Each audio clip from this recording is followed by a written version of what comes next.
Hello guys, কেমন আছো তোমরা সবাই? আশা করি তোমরা সবাই খুব ভালো আছো, কিন্তু আমি একটুও ভালো নেই। কেন জানো? কারণ আমার ছেলের দুদিন পর পর শরীর খারাপ লেগেই থাকে।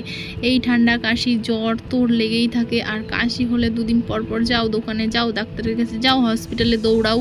তো দেখো, এখন আমি আর রিকবাবুকে অত কাশির ওষুধ খাওয়াই না। তো কাশি হলে, টুকটাক কাশি হলে আমি বাড়িতেই ওকে খাওয়াই। দেখো, আদা আর বাসক পাতা, রাম তুলসী এগুলো দিয়েই খাওয়াই। এগুলো ভালোভাবে ধুয়ে তারপরে এটা ফোটাতে দেবো। আর কাশির ওষুধ কিন্তু খাওয়ানো ভালো না। আগে আমি ওকে খুব কাশির ওষুধ খাওয়াতাম, তারপর বাড়ি থেকে বকা দিয়েছে আমাকে যে কাশির ওষুধ সবসময় খাওয়ানো ভালো না। এইগুলো তো ওই ন্যাচারাল জিনিসগুলোই তো বেশি ভালো, তাই না? হোমমেড রেমেডি এইসবই ভালো। তো এখন আমি চেষ্টা করছি এগুলোই খাওয়াতে আমার বাচ্চাকে।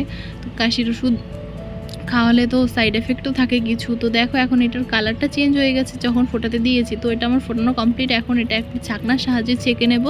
আর দেখো, আমার এখন একটা ছাকাও কমপ্লিট হয়ে গেছে। আর এখন এর ভেতরে কি মেশাতে হবে বলো তো?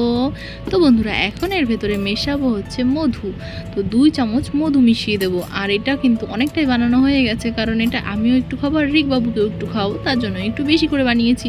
তো বন্ধুরা, এখন এটা ঠান্ডা হতে দেবো। আর কাশির সিরাপটা একদম পুরো রেডি। তো দেখো বন্ধুরা, এটা এখন ঠান্ডা হয়ে গেছে। আর এটা এখন রিকবাবুকে খাওয়াবো। চলো বন্ধুরা, রিকবাবুকে খাইয়ে আসি, দেখি রিকবাবু খায় নাকি। গ্লাসটা নাও হাতে, খাওয়ার বলো। মিষ্টি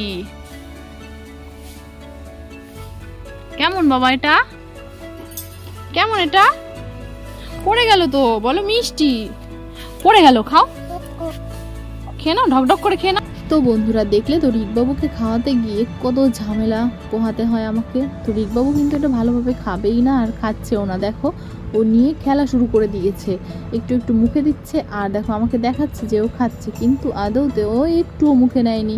তো এখন ওকে আমি এটা জোর করে ধরবো আর গলার ভেতরে 2 চামচ ঢালবো। তো সকালবেলা, বিকেলবেলা, রাত্রেবেলা ওকে আমি এটা খাওয়াবো। তো বন্ধুরা, ও রাত্রেবেলা যখন ঘুমায় তখন কাশতে কাশতেই ওর ঘুম ভেঙে যায়। আর ও রাত্রেবেলা কাশি হলেই ঘুম ভেঙে উঠেই কাঁদে। আর বন্ধুরা, তোমাদের ভিডিও ভালো লাগলে অবশ্যই লাইক করো, চ্যানেলটি সাবস্ক্রাইব করো, আর আমার পাশে থেকো। টাটা।